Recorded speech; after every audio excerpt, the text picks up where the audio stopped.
Hello students, high school के syllabus में हम लोग 2 लेसन पढ़ चुके हैं प्रोज का।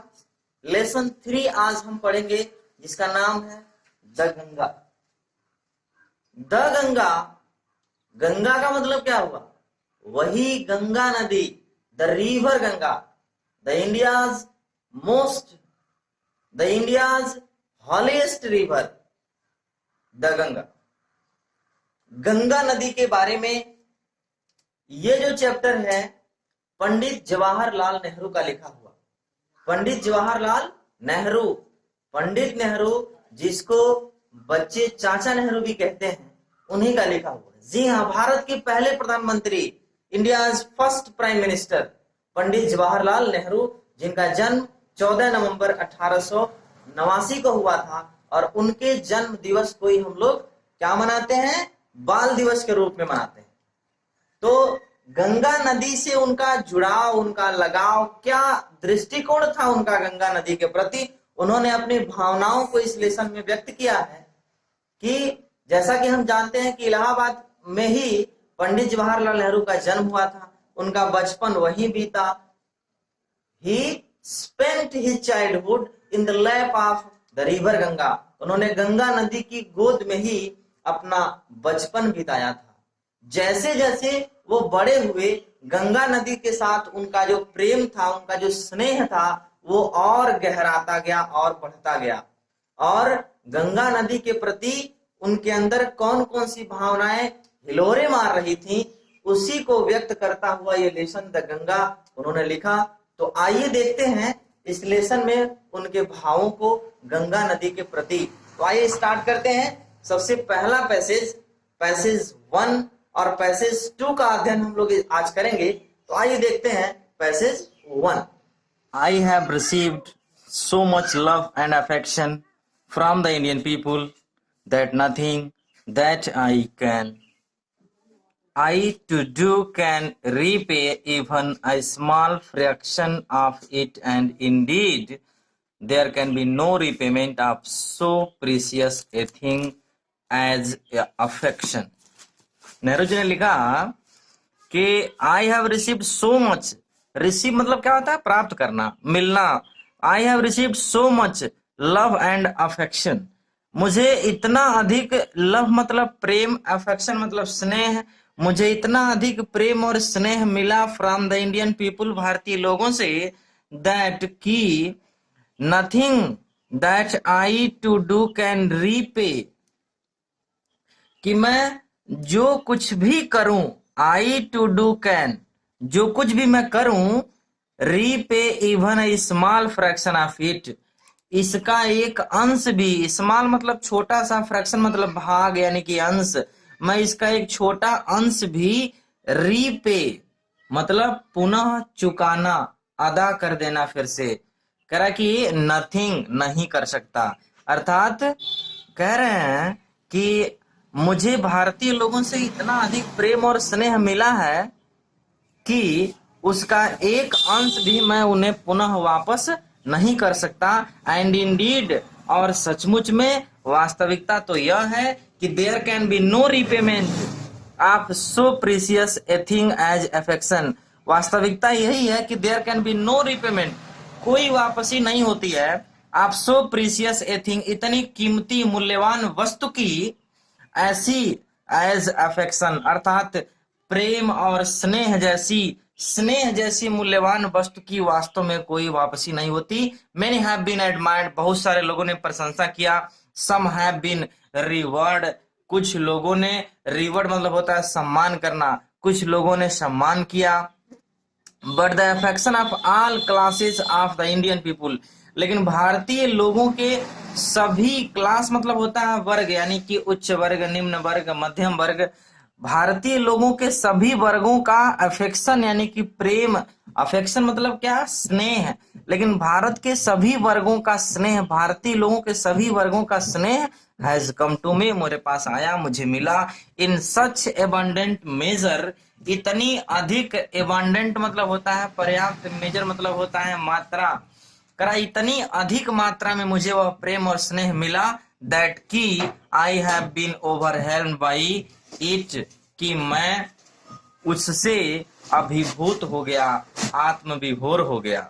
आई can only express the hope, मैं केवल आशा व्यक्त कर सकता हूं, दैट की इन द रिमेनिंग ईयर्स, बचे हुए समय में, जो समय बचा हुआ है मेरे जीवन का जो शेष समय है, आई मे लिव, जो मैं जीवित रहूंगा, मेरे जीवन के बचे हुए समय में, I shall not be unworthy of my people and their affection, मैं अपने लोगों और उनके प्रेम स्नेह के लिए मैं कभी अयोग्य नहीं होऊंगा। आई शैल नॉट बी अनवर्दी, मैं उनके लिए कभी अयोग्य नहीं होऊंगा, मैं उनके लिए सर्वोत्तम देने का प्रयास करूंगा। कहने का मतलब ये है।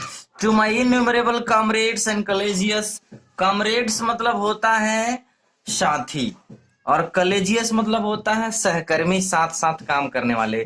तो कह रहा है कि मेरे कई इनन्यूमरेबल, इनन्यूमरेबल मतलब असंख्य, अनगिनत, मेरे असंख्य सहकर्मी और साथियों का, टू आई ओव N even deeper depth of gratitude, मैं, ओ मतलब होता है ऋणी होना, एन इवन डीपर अत्यधिक गहराई के साथ, बहुत ऋणी हूं, डेप्थ ऑफ ग्रेटिट्यूड, करा कि अपने असंख्य सहकर्मियों और साथियों के कृतज्ञता के कर्ज के कारण मैं उनका बहुत अधिक ऋणी हूं।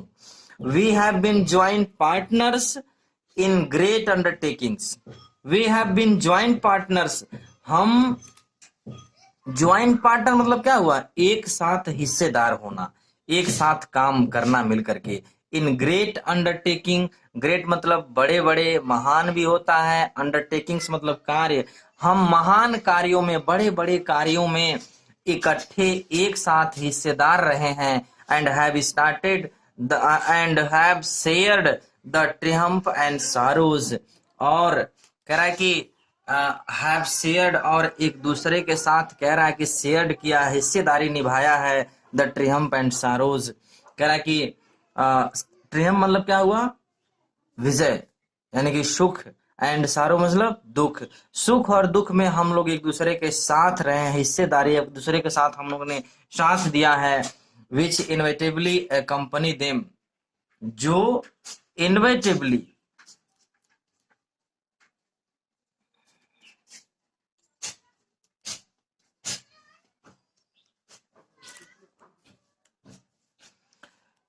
विच इनविटेबली ए कंपनी दम, जो इनविटेबली मतलब होता है अनिवार्य रूप से, इनविटेबली मतलब अनिवार्य रूप से, और ए कंपनी मतलब होता है साथ साथ चलना, एक साथ रहना, साथ देना, जो अनिवार्य रूप से उनके साथ साथ चलती है, ऐसे चीजों में हम लोग एक दूसरे के साथ शेयर किए, बड़े बड़े कार्यों में हम एक दूसरे के साथ हिस्सेदारी निभाए। व्हेन आई डाई, जब मैं, व्हेन आई डाई जब मैं मरूं, यानी कि जब मेरी मृत्यु हो जाए, I should like my body to be cremated, तो मैं चाहूंगा, मेरी इच्छा है कि मेरे शरीर को टू बी क्रिमेटेड मतलब दाह संस्कार किया जाए, जलाया जाए। जब मेरी मृत्यु हो तो मेरे शरीर को जलाया जाए, ऐसी मेरी इच्छा है। If I die in foreign country, आगे उन्होंने लिखा कि मैं विदेश में मरता हूँ, विदेश दूसरे देशों में अगर मेरी मृत्यु होती है, my body should be cremated there, तो मेरे शरीर को वहीं दाह संस्कार किया जाए, जलाया जाए। क्रिमेटेड मतलब होता है दाह संस्कार करना। हम जानते हैं बॉडी को कई तरह से जो है डिस्पोज किया जाता है, दफनाया जाता है, और मिट्टी के अंदर दफनाया जाता है, आग में जलाया जाता है, ठीक है, और जल प्रवाहित भी किया जाता है। तो उनकी इच्छा थी कि मेरे शरीर को क्या किया जाए, दाह संस्कार किया जाए। देयर वहीं, and my ashes sent to Allahabad, और मेरी एसेज मतलब होता है अस्थियां, अर्थात मृत शरीर को जलाने के बाद जो राख बचता है उसी को हम कहते हैं एसेज। तो मेरी अस्थियों को सेंट टू इलाहाबाद, इलाहाबाद भेज दिया जाए। A small handful of this ashes, इन अस्थियों का स्मॉल हैंडफुल मतलब होता है मुट्ठी भर, ए स्मॉल हैंडफुल एक मुट्ठी कह सकते हैं, इन अस्थियों की मुट्ठी भर अस्थियां should be thrown in the Ganga. Ganga में थ्रोन मतलब प्रवाहित करना, फेंकना होता है, यहाँ प्रवाहित करना अर्थ लगाएंगे। गंगा में प्रवाहित कर दिया जाए। And the major portion of them, और उनमें का मेजर मतलब होता है अधिकांश, पोर्शन मतलब भाग, और उनका अधिकांश भाग disposed of in the manner, इस तरह से डिस्पोज किया जाए, निपटाया जाए, इंडिकेटेड बिलो, जैसा कि आगे बताया जा रहा है। कह रहा है कि इंडिकेटेड बिलो, निम्नलिखित नीचे इंडिकेट किए गए तरीके से जो है कह रहा है निपटाया जाए। No part of this assets should be retained, कोई भी भाग इन अस्थियों का शुड बी रिटेन्ड, सुरक्षित न रखा जाए। आर प्रिजर्व्ड, बचाकर या सुरक्षित रखना। रिटेन मतलब बचा के रखना, प्रिजर्व मतलब सुरक्षित रखना। तो कोई मेरे इन अस्थियों का कोई भी भाग बचाकर या सुरक्षित न रखा जाए। My desire to have a handful of my ashes, आगे उन्होंने कहा कि माई डिजायर, तरीका दिया उन्होंने कि मेरी अस्थियों को क्या किया जाए, तो कह रहे हैं नीचे, तो आगे अगले पैसेज में मिलेगा। My desire to have a handful of my ashes thrown in the Ganga, मेरी इच्छा कि मुट्ठी भर अस्थियां गंगा में प्रवाहित किया जाए। एट इलाहाबाद, इलाहाबाद में, हैज नो रिलीजियस सिग्निफिकेंस, इसका कोई धार्मिक महत्व नहीं है। मतलब इसको कोई धार्मिक महत्व से मैं ऐसा नहीं कह रहा। सो फार एज, जहां तक करा कि so far as I am concerned, I am concern का मतलब ऐसा इसलिए है कि मैं कंसर्न, मेरा इसी से संबंध है, संबंधित होना। इस मामले में मेरा कोई धार्मिक महत्व नहीं है। जहां तक मेरा संबंध है, इस मामले में मेरा कोई धार्मिक भावना नहीं है। यह जुड़ाव है गंगा नदी के साथ।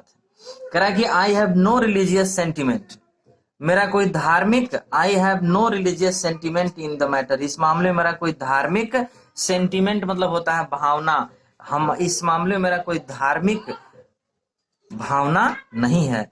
आई have been attached to the Ganga, मैं गंगा से जुड़ा हुआ हूं। अटैच्ड, मैं गंगा से जुड़ा हुआ हूं। And the Yamuna reverse in Allahabad ever since my childhood, अर्थात मैं बचपन से ही इलाहाबाद में गंगा और यमुना नदियों से बंधा रहा हूं, जुड़ा रहा हूं।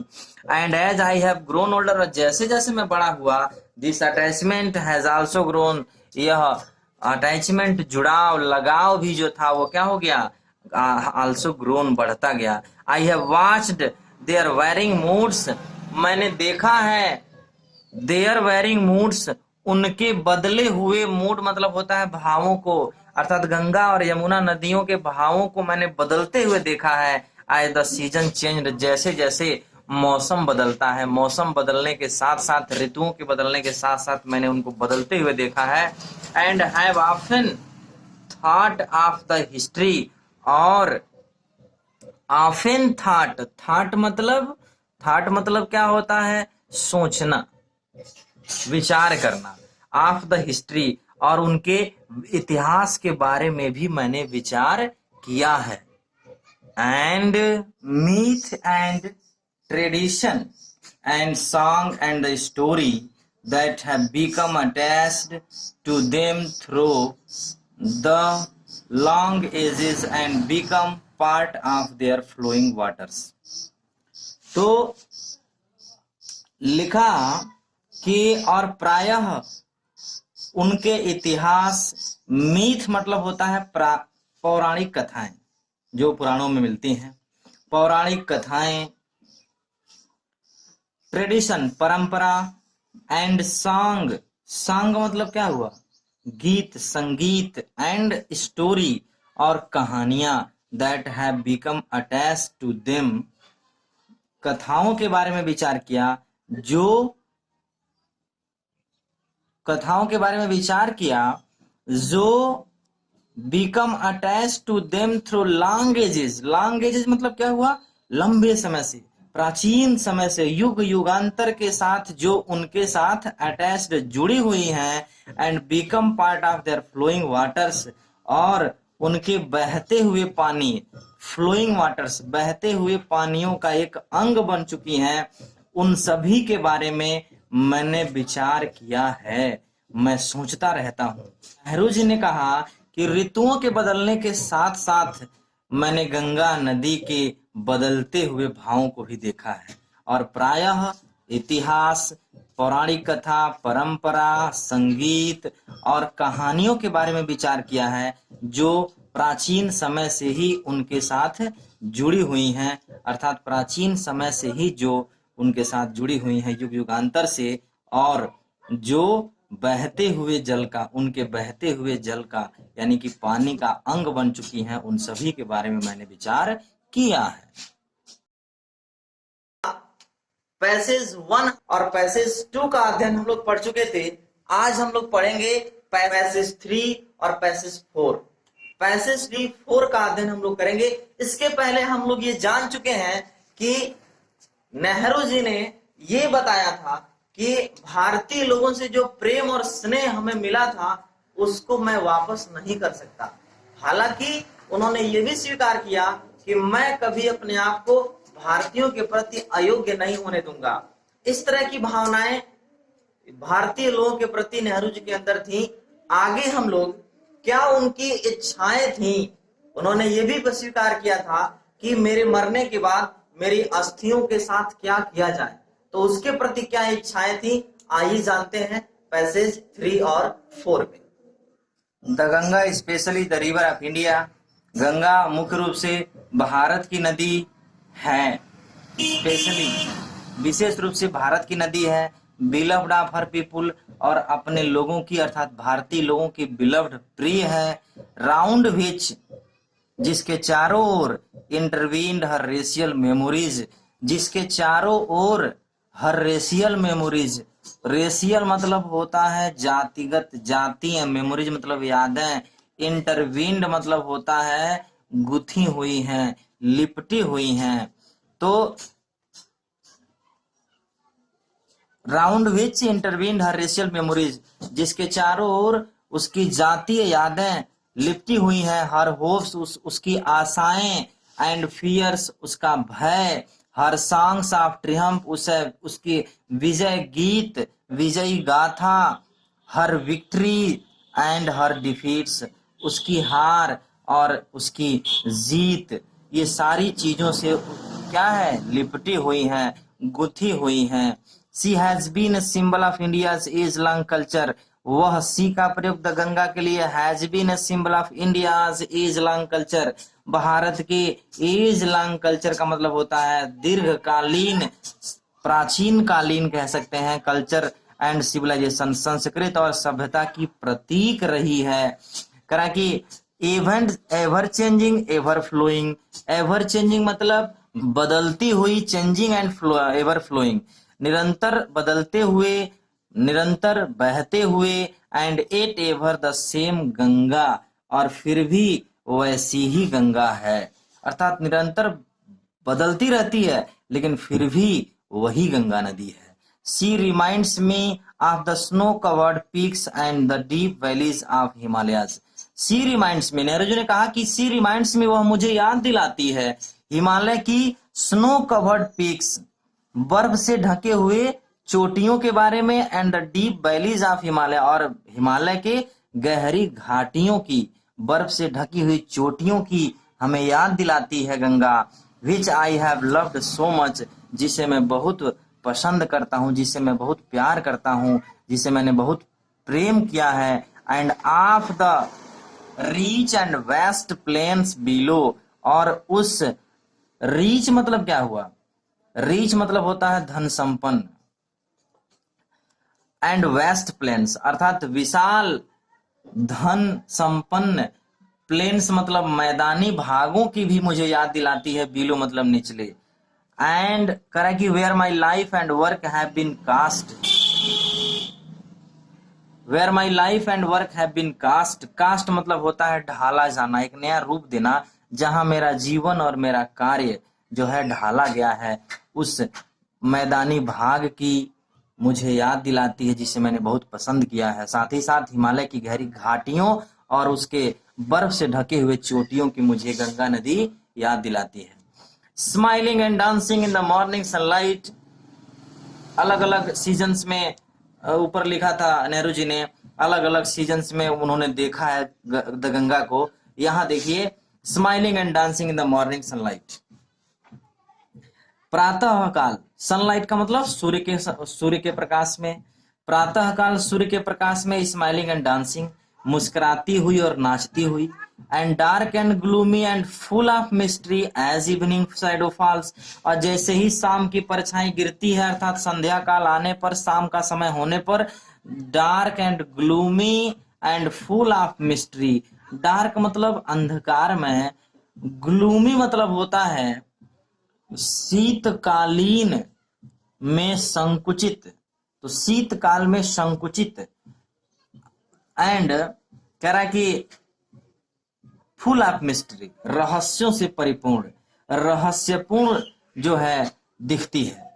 अर्थात सूर्य के प्रकाश में मुस्कुराती हुई और नाचती हुई, जबकि शाम होने पर, संध्या काल के समय में अंधकारपूर्ण, संकुचित और रहस्यपूर्ण दिखती है। A narrow slow and graceful stream in winter, जाड़े में कैसा दिखती है?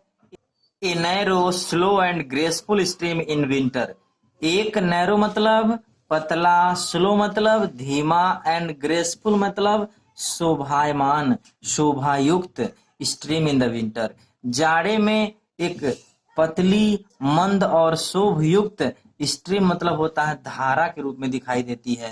And a vast roaring thing during the monsoon, और मानसून के समय में कैसा होता है?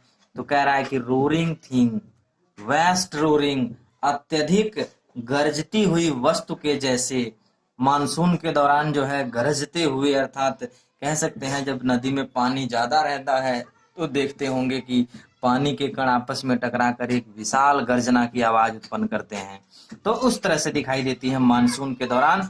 Broad bosomed almost as the sea, broad bosomed, broad मतलब विशाल, बॉसुन मतलब होता है वक्ष स्थल वाली, almost as the sea, as the sea का मतलब क्या हुआ? सी का मतलब क्या हुआ? समुद्र, अर्थात सागर जैसे, एज द सी सागर के जैसे लगभग, वो करा विशाल वक्ष स्थली वाली, and with something of sea's power to destroy, और सागर के जैसे ही सीज पावर मतलब समुद्र की शक्ति, कुछ समुद्र की शक्ति के साथ, टू डिस्ट्रॉय अर्थात तहस नहस करने वाली, विनाशक शक्ति रखने वाली गंगा नदी।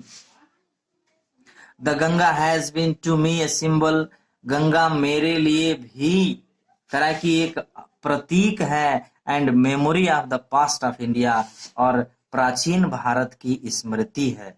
अर्थात मेरे लिए गंगा भारत के अतीत का प्रतीक और स्मृति रही है। रनिंग इनटू प्रेजेंट, जो वर्तमान से होकर के, and flowing on to the great ocean of the future, जो वर्तमान से होकर भविष्य के, करा कि ऑफ द फ्यूचर भविष्य के, टू द ग्रेट ओशन भविष्य से होकर के, भविष्य के विशाल सागर में प्रवेश कर जाती है। अर्थात रनिंग इनटू द प्रेजेंट, वर्तमान में बहते हुए, और भविष्य के महान विशाल सागर में फ्लोइंग बह जाती है, प्रवेश कर जाती है। और आज अंतिम passage, last passage the Ganga का हम लोग पढ़ेंगे। इसके पहले हम लोग ये पढ़ चुके हैं कि नेहरू जी ने गंगा को अलग अलग परिस्थितियों में देखा था। मानसून के दौरान गंगा नदी कैसा दिखती है, ऑफ सीजन में कैसा दिखती है, जाड़े के सीजन में कैसा दिखती है, बरसात में उसका माहौल क्या रहता है, इन सभी परिस्थितियों के, और गंगा के प्रति उनका स्नेह क्या था, ये भी हम इसके पहले पैसेज 432 में पढ़ चुके थे। अब लास्ट पैसेज हम लोग पढ़ेंगे जिसमें उन्होंने भारतीय परंपराओं के बारे में, गंगा नदी के प्रति जो परंपराएं हैं उनके बारे में उन्होंने बताया है। तो आइए देखते हैं passage 5। Passage 5। And though I have discarded much of past tradition and custom, and am anxious that India should rid herself of the all shackles that bind and constrain her, and though, और यद्यपि I have discarded much of past tradition, discard मतलब होता है त्याग देना, छोड़ देना, much of मतलब अधिकांशतः, पास्ट ट्रेडिशन एंड कस्टम प्राचीन, ट्रेडिशन मतलब होता है परंपरा, और कस्टम मतलब होता है रीति रिवाज।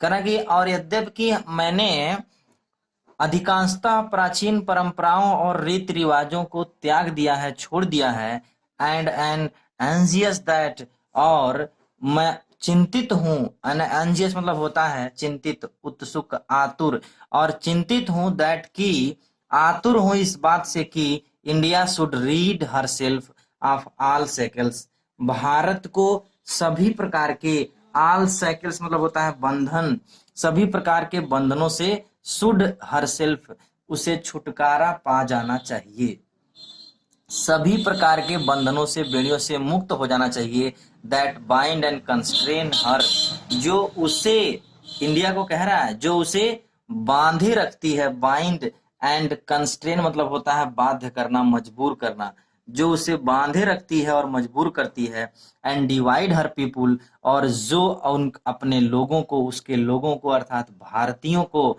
डिवाइड मतलब विभाजित करती है, and suppress vast number of them, suppress मतलब होता है दमन करना, दबाना कह सकते हैं, तो कह रहा है कि suppress vast number of them, और उनमें से अनेक बड़ी संख्या में लोगों का दमन करती है, and prevent the free development of the body and the spirit, और प्रिवेंट मतलब होता है क्या, रोकना, और जो रोकती है the free development of body and the spirit, body मतलब क्या होता है शरीर, स्पिरिट मतलब क्या होता है आत्मा, जो शरीर और आत्मा के स्वतंत्र विकास को, फ्री डेवलपमेंट को क्या करती है, रोकती है, इस प्रकार के सभी बंधनों से भारत को छुटकारा पा जाना चाहिए, इस बात को लेकर के मैं आतुर हूं। Though I seek all this yet, I do not wish to cut myself off from the past that past completely, though I seek, यद्यपि, आई सीक मतलब होता है चाहना, यद्यपि मैं चाहता हूं, ऑल दिस यह सभी, करा कि यद्यपि मैं सब चाहता हूं, एट फिर भी, I do not wish to cut, मैं नहीं, कट मतलब होता है अलग कर लेना, माई सेल्फ स्वयं को, of from the past completely, past से, पास्ट मतलब क्या हुआ, अति प्राचीन, भारत के प्राचीन परिस्थितियों से अपने आप को मैं पूर्ण रूप से कट नहीं कर सकता, कट यानी कि अपने आप को अलग करने की इच्छा नहीं रखता, I am proud of that great inheritance that has been, मुझे, आई एम प्राउड, मुझे क्या कर रहा है, प्राउड मतलब क्या होता है गर्व, ऑफ दैट ग्रेट इनहेरिटेंस, मुझे उस महान, इनहेरिटेंस मतलब होता है विरासत पर, दैट हैज बीन जो हमारी रही है, जो हमें मिली है, एंड इज आवर्स जो हमारी रही है, हमको मिली है, and I am conscious that, और हमें हमारा करा कि, और हमें कॉन्शियस, कॉन्शियस मतलब क्या होता है विवेकशील होना, यानी कि, और मुझे इस बात का बोध है दैट की, to like all of us, हमारे जैसे सभी के सभी लोग, I am a link in the unbroken chain, हमारे जैसे सभी के सभी लोग, मुझे इस बात का विवेक है, मैं इस बात को जानता हूं, मुझे बोध है कि मैं भी सभी लोगों की तरह, ऑल ऑफ अस हम सभी की तरह, I am a link in the unbroken chain, आई पीछे दिया है यहाँ पे, तो कह रहा है कि I am a link in the unbroken chain, unbroken chain का मतलब कभी न टूटने वाली जंजीर, अटूट जंजीर में एक कड़ी का अंग हूं, एक कड़ी हूं, इस बात का मुझे बोध है, which goes back to the dawn of the history, जो गोज बैक मतलब ले जाती है, ले जाती है, goes back to the dawn of the history, इतिहास के, डान मतलब क्या होता है सवेरे, अर्थात इतिहास के शुरुआत में, जो इतिहास के आरंभ की ओर ले जाती है, जो इतिहास के आरंभ के साथ जुड़ी हुई है, in the immemorial past of India, immemorial past of India का मतलब क्या हुआ, इमेमोरियल का मतलब क्या हुआ इमेमोरियल का मतलब हुआ स्मृति, प्राचीन भारत की स्मृतियों में इतिहास के शुरुआत से ही, आरंभ के समय जो हमें ले जाती है, उस चेन का, उस जंजीर का मैं भी एक कड़ी हूं, आप सभी के जैसे, हम सभी के जैसे। That chain I would not break, और वह कड़ी, उस कड़ी को आई वुड नॉट ब्रेक, मैं नहीं तोड़ूंगा, उस कड़ी को मैं नहीं तोड़ूंगा। करा कि फार, क्योंकि, फार मतलब के लिए भी होता है, फार मतलब क्योंकि भी होता है। आई ट्रेजर इट, क्योंकि मैं इसे, ट्रेजर मतलब होता है बहुमूल्य समझना, अर्थात खजाना भी होता है, क्योंकि मैं इसे बहुमूल्य समझता हूं। And seek inspiration from it, और सीक इंस्पायरेशन, सीख मतलब होता है प्राप्त करना, इंस्पायरेशन फ्रॉम इट, और मैं उससे प्रेरणा प्राप्त करता हूँ। And as witness of this desire, और इसी इच्छा के, विटनेस मतलब होता है गवाह के रूप में, इसी मेरी इच्छा के गवाह के रूप में,